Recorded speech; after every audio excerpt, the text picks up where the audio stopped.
How many pigments are involve in photosynthesis, कि कितने types के कौन कौन से पिगमेंट्स हैं जो फोटोसिंथेसिस इन्वॉल्व हैं, उनके बारे में अपन डिस्कस उनके बारे में डिस्कस करेंगे। तो जब हम पिगमेंट्स की बात करते हैं ना सर, हाँ जी। तो बच्चों को बता दें कि क्लोरोफिल है, कैरोटिनॉइड्स है और फाइकोबिलिन्स है, ये फोटोसिंथेटिक पिगमेंट्स हैं। जब भी फोटोसिंथेटिक पिगमेंट्स की बात आती है तो दिमाग में सबसे पहले क्लोरोफिल आता है, लेकिन सिर्फ क्लोरोफिल ही याद करें ये भी जरूरी नहीं है। क्लोरोफिल है, साथ में कैरोटिनॉइड्स हैं और फाइकोबिलिन्स हैं। बच्चों यहां हम आपको ये बात क्लियर कर देना चाहते हैं कि जो फाइकोबिलिन्स हैं इनको आप पढ़िए, सुनिए, लेकिन अभी इनकी डिटेलिंग आपको नहीं करनी है। हमारे चैप्टर का नाम है फोटोसिंथेसिस इन हायर प्लांट्स, और हायर प्लांट्स में हमें मिलते हैं क्लोरोफिल्स और कैरोटिनॉइड्स। फाइकोबिलिन्स तो हमें लोअर प्लांट्स में या साइनोबैक्टीरियाज में मिलते हैं, इसलिए इनको हम ज्यादा डिस्कस नहीं करने वाले। जो हमारा चैप्टर है हम उसी पे चलेंगे। तो जब हम बात करते हैं सर क्लोरोफिल्स की, हाँ जी, तो क्लोरोफिल्स जो है वो ग्रीन कलर के पिगमेंट है। अब आप थोड़ी देर पहले बच्चों को ये बात समझा रहे थे कि भाई फोटोसिंथेसिस जो है वो प्लांट के ग्रीन पार्ट्स में होता है। अब ग्रीन पार्ट का ग्रीन कलर किसकी वजह से? क्लोरोफिल की वजह से ग्रीन कलर का पिगमेंट है ये। साथ ही साथ ये ग्रीन कलर का पिगमेंट तभी बनेगा जब प्लांट को लाइट मिलेगी। क्लोरोफिल के सिंथेसिस के लिए लाइट का होना एसेंशियल है। बिल्कुल। और साथ ही साथ सॉल्यूबल है ये ऑर्गेनिक सॉल्वेंट्स। हाँ बिल्कुल, अपन स्टार्च टेस्ट कर चुके हैं। स्टार्च टेस्ट हमने पढ़ा था ना, अपन ने कहा था कि इसको अल्कोहल में डिसॉल्व करेंगे, लीफ को अल्कोहल में डिसॉल्व किया था हमने, क्योंकि तो पिगमेंट्स अल्कोहल ऑर्गेनिक सॉल्वेंट है, वो इसको डिसॉल्व करेगा। मतलब ये वाटर में सॉल्यूबल नहीं है। हाँ, वाटर में सॉल्यूबल नहीं है, ये ऑर्गेनिक सॉल्वेंट्स में सॉल्यूबल है। व्हाट डू वी नो हमने पढ़ा था, तो हमने स्टार्च टेस्ट लगाया था, उससे पहले लीफ को हमने अल्कोहल से वॉश किया था। क्या अच्छी बात बच्चों को आपने रिकॉल करवाई सर, पीछे की बात एक पकड़ ली, बच्चे को याद आ गया कि हाँ मैंने पढ़ा था। तो डिसॉल्व इन ऑर्गेनिक सॉल्वेंट्स कौन? क्लोरोफिल्स की बात चल रही है। अब जब क्लोरोफिल्स की बात आती है ना, तो ये भी आगे डिफरेंट टाइप का है।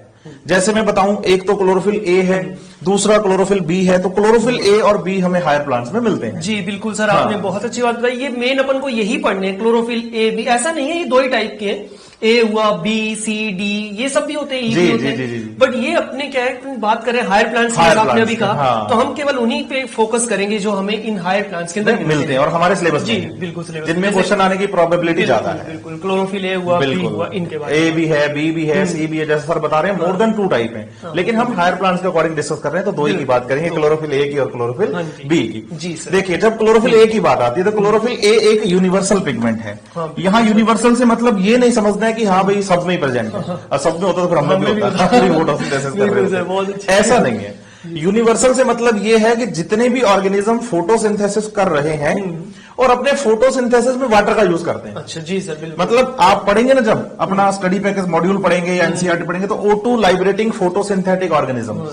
अब O2 लाइब्रेट कौन करता है? जो वाटर यूज करता है। वाटर यूज करेंगे, बिल्कुल। अब वाटर किस लिए यूज करेंगे? CO2 का रिडक्शन करने के लिए। तो वाटर के हाइड्रोजन तो CO2 में जुड़ जाएंगे, तो ऑक्सीजन बाहर चली जाएगी। तो मतलब जो अपने फोटोसिंथेसिस में ऑर्गेनिज्म वाटर का यूज करते हैं ना, उनको हम कहते हैं O2 लाइब्रेटिंग फोटोसिंथेटिक ऑर्गेनिज्म, और उनमें क्लोरोफिल ए प्रेजेंट होगा। बिल्कुल सर। इसका मतलब जहां भी क्लोरोफिल ए मिलेगा ना, वो ऑर्गेनिज्म फोटोसिंथेसिस में वाटर का यूज कर रहा होगा। फिर क्या कि पिगमेंट्स की स्टडी करने के लिए हमारे पास एक मेथड है, जिसे हम क्रोमेटोग्राफी कहते हैं। क्रोमेटोग्राफी, हाँ हाँ बिल्कुल। और उसमें पिगमेंट्स की स्टडी की जाती है क्रोमेटोग्राफी में, क्रोमेटोग्राम पर। और जब आप क्लोरोफिल ए को क्रोमेटोग्राम पर देखते हैं ना बच्चे, तो ये आपको ब्लू ग्रीन कलर का दिखाई देता है। अच्छा। अब बच्चा कह देता है कि सर क्लोरोफिल ए तो आपने अभी कहा था ग्रीन कलर का पिगमेंट है, अब आप ब्लू ग्रीन कह रहे हो। तो ये हम बता रहे हैं लेबोरेटरी में जब इनकी स्टडीज करते हैं ना हम क्रोमेटोग्राफी में, तो ये डिफरेंट टाइप के जब केमिकल्स के साथ रिएक्ट करते हैं, तब ये ब्लू ग्रीन कलर के हमें दिखाई देते हैं, ब्राइट ग्रीन कलर का दिखता है। हाँ, तो जब हमें ब्लू ग्रीन दिखेगा, ब्राइट ब्लू ग्रीन दिखेगा ना, तो मैं मानूंगा कि ये पिगमेंट क्लोरोफिल ए है। ऐसे ही अपन ने क्लोरोफिल बी की बात कर लेते हैं सर। जी, क्लोरोफिल बी आपने जैसे ये कहा universal pigment, universal chlorophyll main pigment तो जो है वो हमारा ए ही है। बिल्कुल। उसके अलावा भी और जैसे पिगमेंट्स है, जैसे क्लोरोफिल बी है, तो इसे हम एसेसरी पिगमेंट्स में काउंट करते हैं। इसका रोल इसकी हेल्प करने में है कि मेन पिगमेंट तो यही रहेगा, बट ये एसेसरी फोटोसिंथेटिक पिगमेंट हो गया। और ये जैसे हम अपन बात करते हैं, ये मिलेगा हमें यूग्लिनोइड्स में, ग्रीन एल्गीज में और हायर प्लांट्स में मिलेगा। बिल्कुल जी सर। तो क्लोरोफिल ए और बी जैसे अपने यूग्लिनोइड्स में मिलते हैं, ऐसे क्लोरोफिल बी यूग्लिनोइड्स में भी मिलता है, हायर प्लांट्स में भी मिलता है। और जैसे आपने बहुत अच्छी बात बताई कि इनको लेबोरेटरी में जब देखते हैं क्रोमेटोग्राफ में, तो ए आपका जैसे ब्लूइश ग्रीन था, हमारा क्लोरोफिल बी जो है वो येलोइश ग्रीन का दिखेगा। ये आपको याद रखना है बच्चे, डिफरेंस सर ने बहुत अच्छी बात बताई है कि क्लोरोफिल ए आपको दिखेगा ब्लू ग्रीन और क्लोरोफिल बी आपको दिखेगा येलोइश ग्रीन। लेकिन कहाँ? क्रोमेटोग्राफी में क्रोमेटोग्राम का। जी बिल्कुल। इनके भी कलर की बात करें, क्योंकि कलर पे जनरली क्वेश्चंस आते हैं, बिल्कुल आते हैं, बिल्कुल याद रखना आपको। जी जी जी। ब्लू ग्रीन और येलो स्क्रीन। अब हम बात कर रहे हैं क्लोरोफिल के बारे में।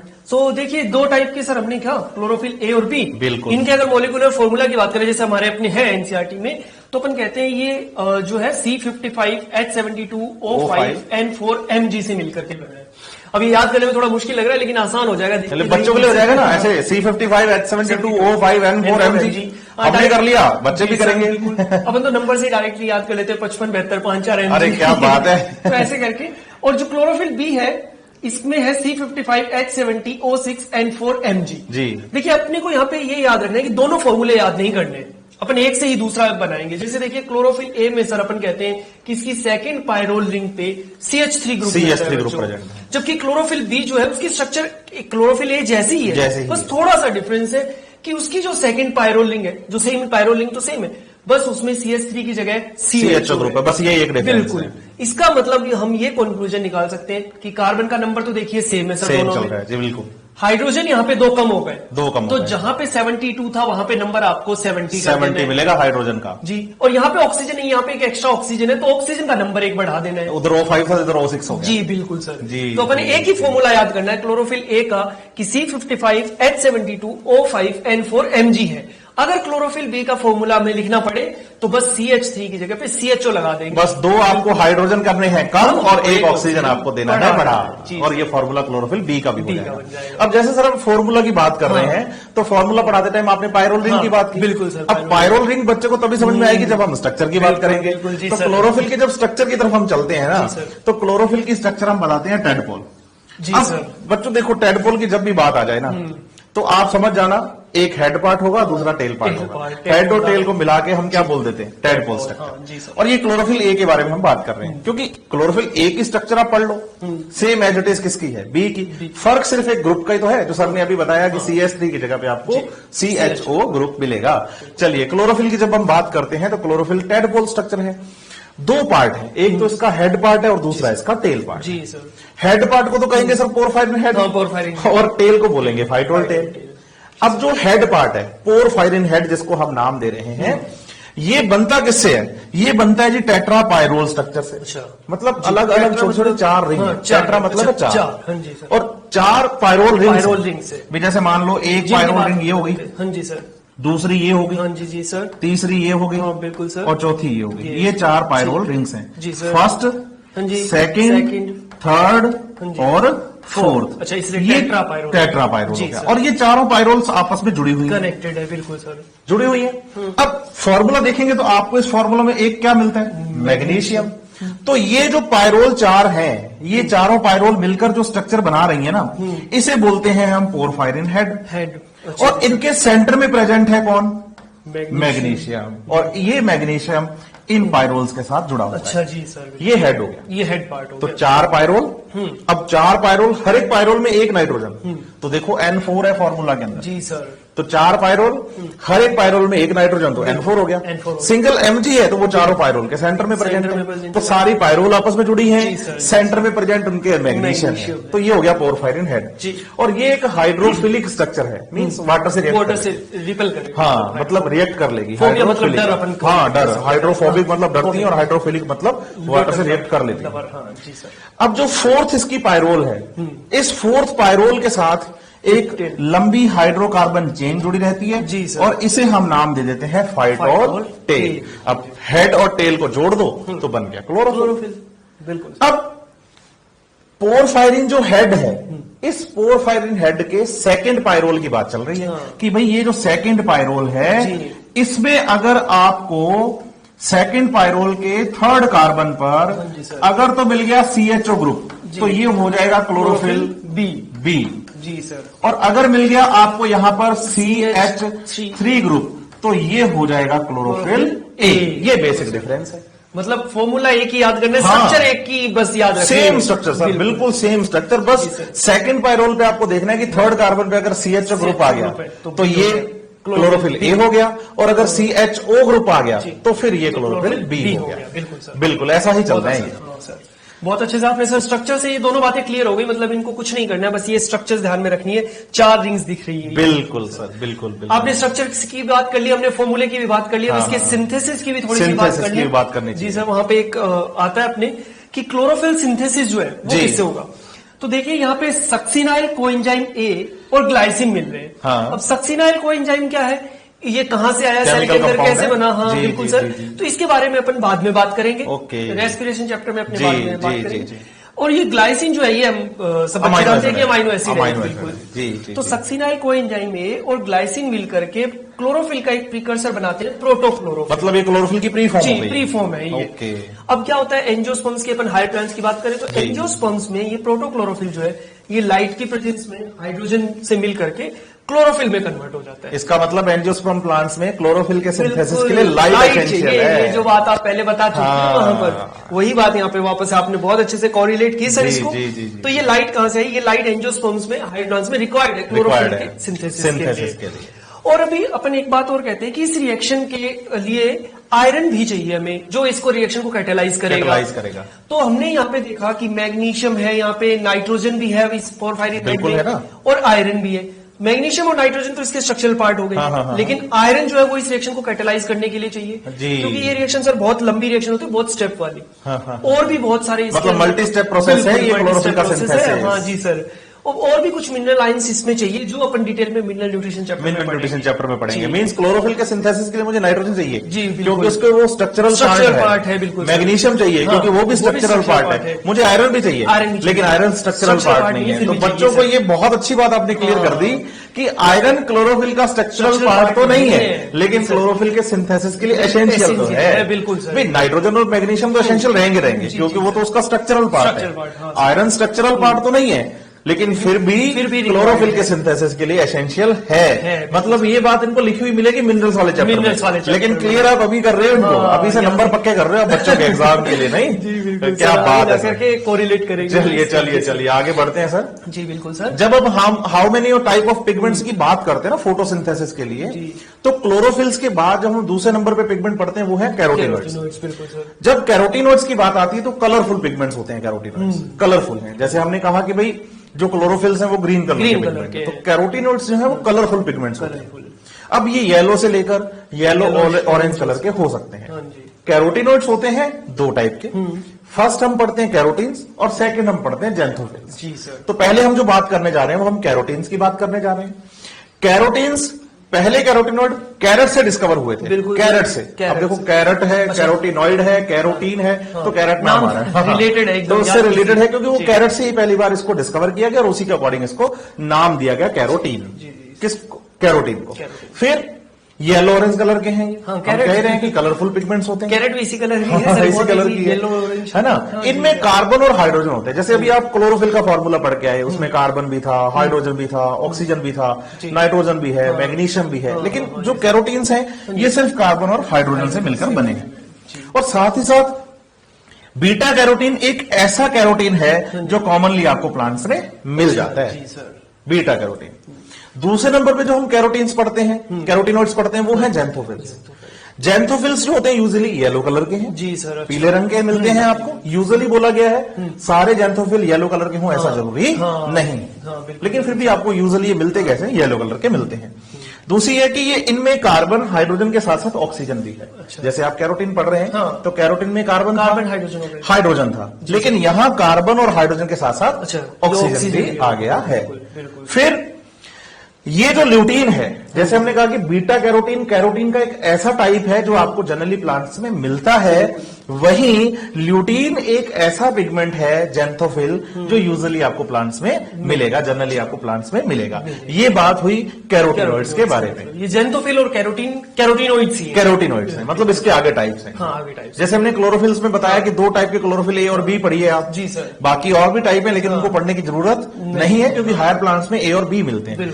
वैसे ही कैरोटीनॉइड्स के भी टाइप है, कैरोटीन्स और जैंथोफिल्स। तो फोटोसिंथेसिस के लिए प्लांट्स में क्लोरोफिल ए है, ए के साथ बी है और बी के साथ कैरोटीनॉइड भी। मतलब ये एसेसरी पिगमेंट्स हो गए। जैसे बी था हमारा, बी भी एसेसरी पिगमेंट, कैरोटीन है, जैंथोफिल है, ये एसेसरी। बिल्कुल, मेन पिगमेंट तो क्लोरोफिल ए ही है। क्लोरोफिल ए ही रहेगा। अब ए के साथ हेल्प कर रहा है, हाँ जी, बी बी और कैरोटीनॉइड्स। साथ में कैरोटीनॉइड्स। हाँ। तो मतलब ये कैरोटीनॉइड्स और क्लोरोफिल बी जो है वो एसेसरी पिगमेंट्स में आ एसेसरी गए। पिगमेंट्स में आते हैं। मेन पिगमेंट्स जो है वो इनके बारे में जो और रोल्स है इनका कैरोटीन एसेसरी पिगमेंट्स का, हाँ। वो तो अपन बाद में डिस्कस करेंगे। बिल्कुल, जब सर, हम बिल्कुल। डिटेल करने हाँ। वाले हैं, जब फोटोसिंथेसिस का मैकेनिज्म जब हम मैकेनिज्म पढ़ेंगे पढ़ने वाले हैं। तब हमारे ये दिमाग में बात क्लियर रहेगी कि भाई कैरोटीनॉइड का वास्तव में काम क्या काम है, क्या है, हाँ। क्लोरोफिल बी यहाँ कर क्या हेल्प कर रहे हैं। बिल्कुल, अब क्लोरोफिल ए अगर मेन पिगमेंट है तो कैसे ये मेन पिगमेंट है, ये सारी बातें हम बहुत अच्छे से डिस्कस करने वाले हैं। जी सर, ठीक है।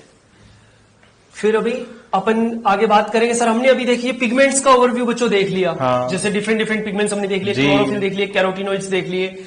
अब हम फोटोसिंथेसिस चैप्टर के अंदर जब आगे बढ़ेंगे तो लाइट का रोल पढ़ेंगे। मतलब क्योंकि हम रिक्वायरमेंट्स की बात कर रहे हैं, रिक्वायरमेंट्स की बातें कर कि रहे हैं। हमने पिगमेंट्स पढ़े हैं, पिगमेंट्स पढ़े हैं, लाइट्स बिल्कुल पढ़ी सर, है lights ना, पढ़ी है। ये वाटर पढ़ा है, जी, CO2 जी। पढ़ा है, ये सब इनकी बिल्कुल, रिक्वायरमेंट्स हैं। बिल्कुल, तो बिल्कुल, पिगमेंट्स हम पढ़ चुके हैं पिगमेंट कि भी कौन कौन से काम आ रहे हैं। अब हम बात कर रहे हैं लाइट की।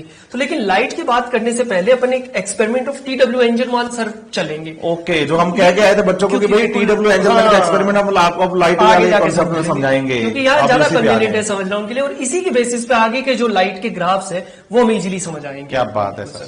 तो अभी अपन इसको स्टार्ट करते हैं। देखिए इन्होंने बहुत ही इंटरेस्टिंग एक्सपेरिमेंट यहाँ पे लिखती है, एनसीईआरटी खुद की इंटरेस्टिंग है, सही में ये इंटरेस्टिंग वास्तव में इंटरेस्टिंग होगा। क्योंकि इंटरेस्टिंग एक्सपेरिमेंट है, इसको लेके चलते हैं। इन्होंने क्या किया सर, जो लाइट आती है अपनी हाँ, व्हाइट लाइट जिसको अपन जी, बोलते हैं, जी, इसमें जी। अपन को पता है सारे कलर होते हैं हाँ, सर। हाँ, हाँ। इन्होंने क्या किया, इस व्हाइट लाइट के सामने सर प्रिज्म रख दिया है। प्रिज्म रख दिया। तो प्रिज्म अपन को पता है सर कि लाइट को क्या कर देता है, स्प्लिट कर देता है डिफरेंट डिफरेंट कलर्स में।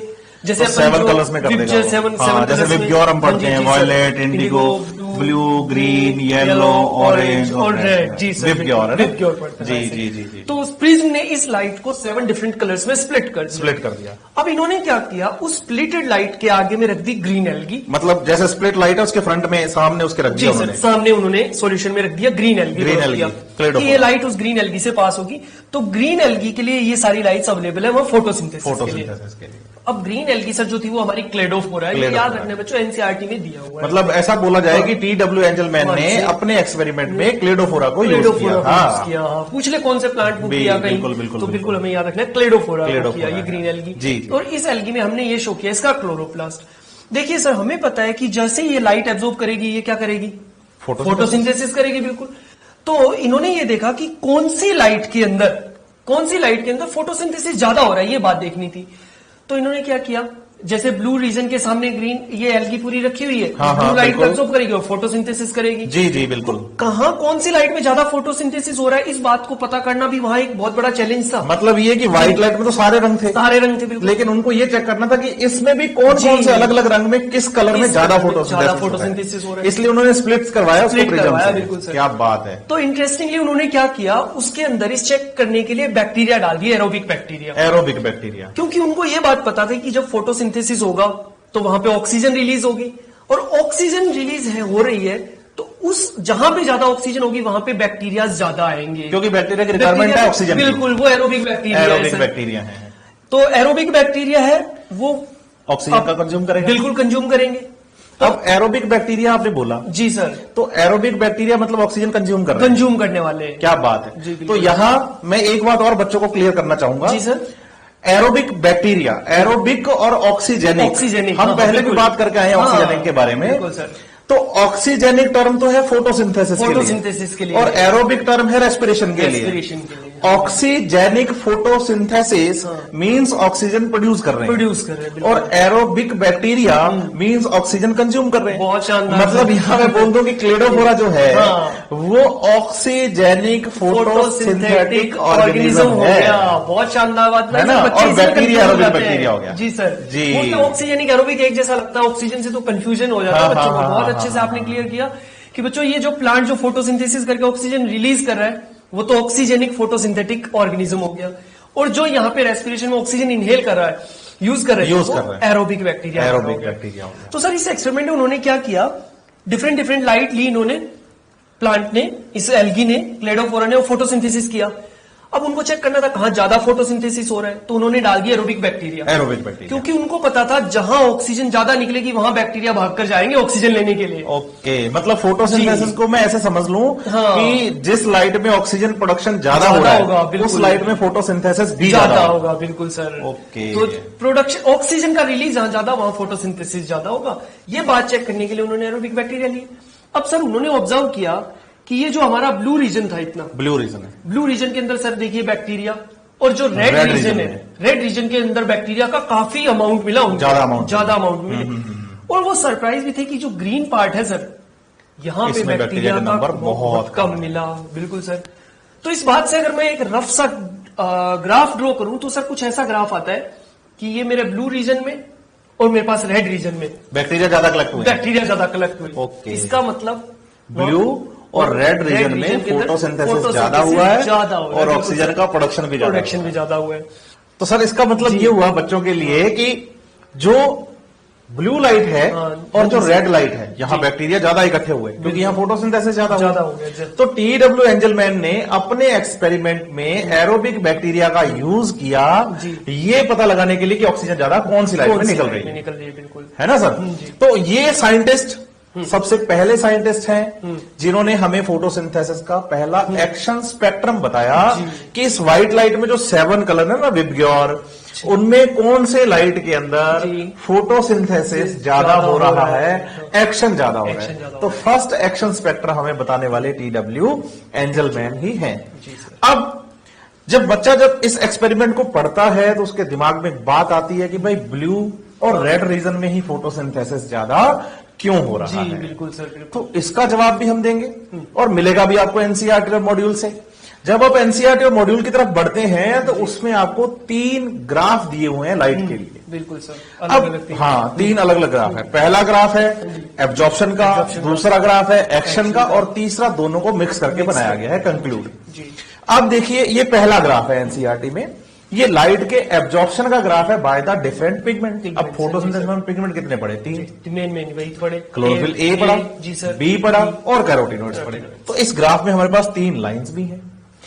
क्लोरोफिल ए की जो लाइन है वो ब्लू कलर की है, क्लोरोफिल बी की जो ग्राफ की लाइन है वो ग्रीन कलर की है और कैरोटीनॉइड्स की लाइन ब्लैक कलर की है। अब ये जो लाइट है हमारे पास टोटल ये है 400 नैनोमीटर से लेकर 700 नैनोमीटर तक। जी बिल्कुल सर। ये विजिबल स्पेक्ट्रम हो गया, व्हाइट लाइट हो गई। एनसीईआरटी ने क्या किया, राउंड फिगर में 400 नैनोमीटर से 700 नैनोमीटर का हमें ग्राफ समझा। बिल्कुल सर। अब ये वाला जो रीजन है ये ब्लू रीजन है। हाँ जी सर। इस ब्लू रीजन में लाइट एब्जॉर्ब हो रही है और ये रीजन रेड रीजन। हाँ जी सर। क्लोरोफिल ए जो है वो ब्लू लाइट का एब्जॉर्प्शन ज्यादा कर रहा है। देखो ग्राफ की पीक ऊपर जा रही है। बिल्कुल है ना सर।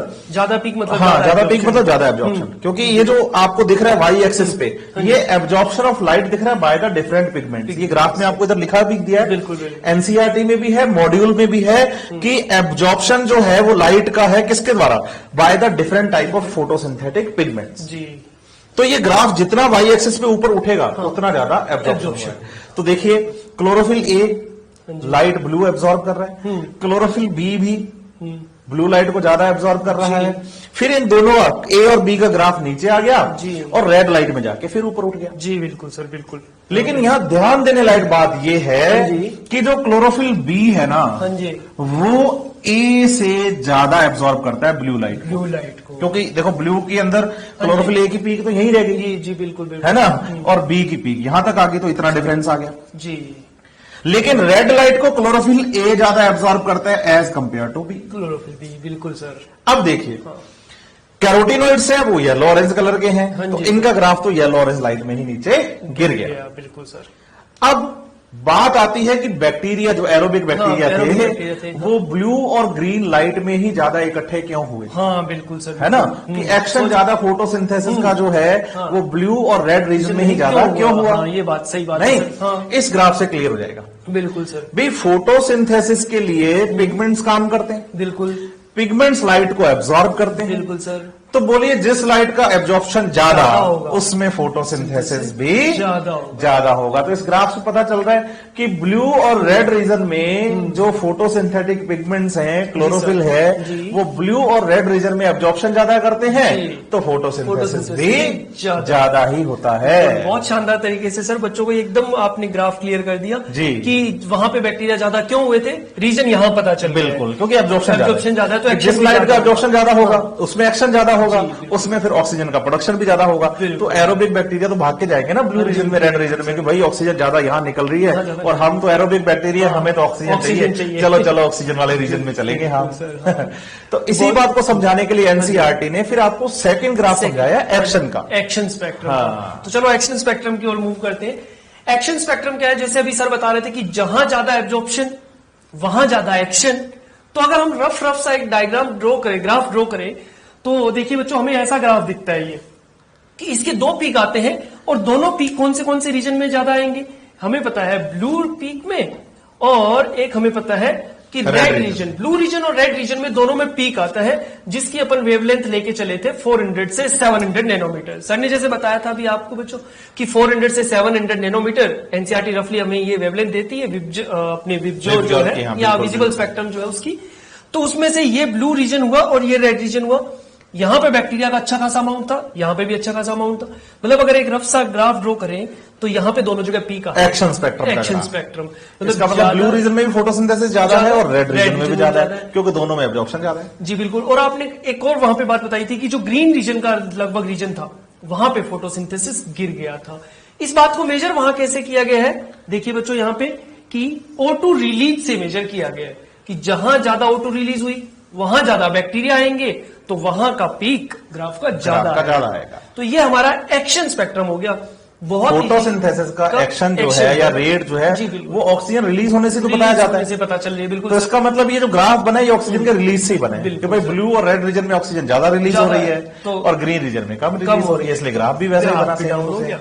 ब्लू और रेड रीजन में अच्छा खासा पीक आ गया। बिल्कुल। लेकिन साथ ही साथ ये भी देखना है कि यहाँ ये जो ग्राफ है ये जीरो तो नहीं हुआ, जीरो नहीं हुआ। बिल्कुल, बहुत अच्छी बात बताई सर, ये जीरो नहीं हुआ है। इस बात को अपन आगे कोरिलेट करेंगे अगले ग्राफ के अंदर कि जीरो क्यों नहीं हुआ है। ये बहुत ध्यान देने वाली बात है कि भाई क्लोरोफिल ने ग्रीन लाइट को एब्जॉर्ब नहीं किया है। बिल्कुल, क्योंकि क्लोरोफिल खुद ग्रीन कलर के हाँ बिल्कुल सर। पिगमेंट जिस कलर का होगा उस कलर को वो रिफ्लेक्ट करता है, वही कलर हमें विजिबल है जो रिफ्लेक्ट, वही कलर हमें विजिबल है जो हमें रिफ्लेक्ट करेगा जो पिगमेंट।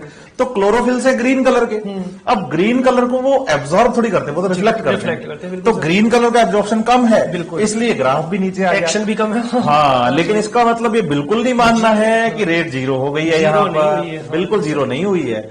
अब उसका रीजन क्या है कि जैसे हम बात कर रहे हैं ग्राफ की, पहला ग्राफ हमने पढ़ा एब्जॉर्प्शन का, दूसरा हमने पढ़ा एक्शन का। अब दोनों को हम क्या कर दें, मैच करवा दें। तो मेरे पास जो पिगमेंट्स थे ना एब्जॉर्प्शन के लिए, वो क्लोरोफिल ए भी था, क्लोरोफिल बी था और कैरोटीनॉइड। सही है। अब जब मैं एक्शन के साथ एब्जॉर्प्शन के ग्राफ को मैच करवाता हूं, हाँ जी, तो क्लोरोफिल बी का ग्राफ और कैरोटीनॉइड का ग्राफ एक्शन के साथ मैच नहीं करता। अच्छा, जी जी जी बिल्कुल सर। क्यों? क्योंकि अगर हम देखेंगे ना इस वाले रीजन में जो क्लोरोफिल बी था ना, हाँ जी सर, इसकी पीक जा रही थी ज्यादा जा रही थी, काफी हाई तक। तो इसका मतलब वो तो एक्शन के ग्राफ को भी क्रॉस कर जाता। हाँ। तो इसका मतलब ये जो एक्शन है ये क्लोरोफिल बी पर तो डिपेंड नहीं करता। बिल्कुल। और कैरोटीनॉइड हमने पढ़े येलो ऑरेंज कलर के हैं। हाँ जी सर। तो कैरोटीनॉइड तो येलो ऑरेंज कलर में नीचे गिर गए, यहीं गिर गए, लेकिन रेट ऑफ फोटोसिंथेसिस तो आगे भी चल रहा है, एक्शन तो आगे भी चल रहा है, तो कैरोटीनॉइड पे भी डिपेंड नहीं करता। अब बचा कौन? क्लोरोफिल ए बचा। अब क्लोरोफिल ए के साथ जब हम इस ग्राफ को देखते हैं तो हम पाते हैं, हाँ जी सर, कि जो फोटोसिंथेसिस के एक्शन का ग्राफ है, मतलब ब्लैक कलर की जो लाइन है, वो क्लोरोफिल ए के एब्जॉर्प्शन के ग्राफ के साथ, क्योंकि ब्लू कलर की लाइन क्लोरोफिल ए के एब्जॉर्प्शन का ग्राफ है। बिल्कुल बिल्कुल सर। और जो ब्लैक कलर की लाइन है वो फोटोसिंथेसिस के एक्शन स्पेक्ट्रम का ग्राफ है। हाँ जी बिल्कुल। तो एक्शन स्पेक्ट्रम जो है वो क्लोरोफिल ए के एक्शन के ग्राफ को ओवरलैप कर रहा है। बिल्कुल। मतलब जैसे जैसे क्लोरोफिल ए का एब्जॉर्प्शन बढ़ेगा ना, तो रेट भी बढ़ेगी, एब्जॉर्प्शन कम होगा तो रेट भी कम होगी, एब्जॉर्प्शन बढ़ेगा तो रेट बढ़ेगी, और एब्जॉर्प्शन कम होगा तो रेट कम होगी। तो मतलब फोटोसिंथेसिस के जो रेट है, फोटोसिंथेसिस का जो एक्शन है ना सर, जी सर, वो डिपेंड कर रहा है क्लोरोफिल ए पर, क्लोरोफिल ए के एब्जॉर्प्शन पर। जी सर, कि जितना ज्यादा क्लोरोफिल ए एब्जॉर्ब करेगा लाइट को उतनी ज्यादा रेट होगी। इसलिए तो चीफ पिगमेंट ऑफ फोटोसिंथेसिस की जब बात आ जाती है ना सर, तो हम चीफ पिगमेंट ऑफ फोटोसिंथेसिस बताते हैं क्लोरोफिल ए को। और बी और कैरोटीनॉइड को तो हम बार बार बोलते हैं accessory pigments, accessory pigments, accessory pigments, मतलब मेन हमारा क्लोरोफिल ए। बिल्कुल बिल्कुल सर, बिल्कुल बिल्कुल। और सर देखिए ये ग्राफ की जो ओवरलैपिंग है ये 1-on-1 ओवरलैपिंग। हाँ, 1-to-1 ओवरलैपिंग नहीं है, बिल्कुल नहीं है, बिल्कुल बिल्कुल सही बात आपने बच्चों को ये बताई। अगर 1-to-1 ओवरलैपिंग होती तो ये ग्राफ दो अलग अलग लाइनें नहीं, एक सिंगल लाइन ग्राफ आती। बिल्कुल सर। हाँ, देखिए यहाँ पे क्लियरली दिख रहा है सर, ये जो हमारे क्लोरोफिल ए की जो लाइन है सर, हाँ, ये एब्जॉर्प्शन का ग्राफ बिल्कुल बहुत कितना सा कम, बहुत कम एब्जॉर्प्शन हुआ है ग्रीन कलर के। जी जी जी जी, इसका एब्जॉर्प्शन का ग्राफ चल रहा है। लेकिन सर देखिए एक्शन का ग्राफ अभी भी काफी हाइट पे है, यहाँ पे है action। मतलब क्लोरोफिल ए का जब एब्जॉर्प्शन बहुत कम है तब भी एक्शन उतना कम नहीं एक्शन हो रहा है। हाँ बिल्कुल, जैसा कि मैं कह रहा था कि अभी रेट जीरो नहीं हुई है। बिल्कुल सर, तो ये रीजन यहाँ पे अपने को बच्चों पता चलेगा कि chlorophyll A no doubt main photosynthetic pigment है जी, क्योंकि जो ब्लू और रेड रीजन में सबसे ज्यादा फोटोसिंथेसिस हो रहा है वो इसी की वजह से हो रहा है। लेकिन ग्रीन कलर में भी कुछ ना कुछ फोटोसिंथेसिस हो रहा है, तो उसमें इन्वॉल्वमेंट किसका है? एसेसरी पिगमेंट्स का, जैसे कैरोटिनॉइड्स। जी, कैरोटिनॉइड्स हुए, क्लोरोफिल बी, मेनली तो कैरोटिनॉइड्स इस टाइम पे वही एब्जॉर्ब करते हैं। ग्रीन कलर की लाइट जो है वो क्लोरोफिल तो एब्जॉर्ब करेगा नहीं, क्योंकि क्लोरोफिल खुद ग्रीन कलर का है। जी सर। लेकिन जब बात आएगी कैरोटिनॉइड्स, तो कैरोटिनॉइड्स ग्रीन थोड़ी है, बिल्कुल, वो तो येलो है। कैरोटिनॉइड तो येलो ऑरेंज है। जी सर। तब येलो ऑरेंज इसका मतलब वो ग्रीन लाइट को एब्जॉर्ब कर सकते हैं। तो ग्रीन रीजन में फोटोसिंथेसिस की जो रेट है वो जीरो नहीं हुई। अब उसके जीरो ना होने का कारण एसेसरी पिगमेंट कैरोटिनॉइड्स है। क्या बात पकड़ी सर आपने। इसका मतलब ये जो ग्राफ में इतना डिफरेंस जो आ रहा है वो आ रहा है एसेसरी पिगमेंट्स की वजह से।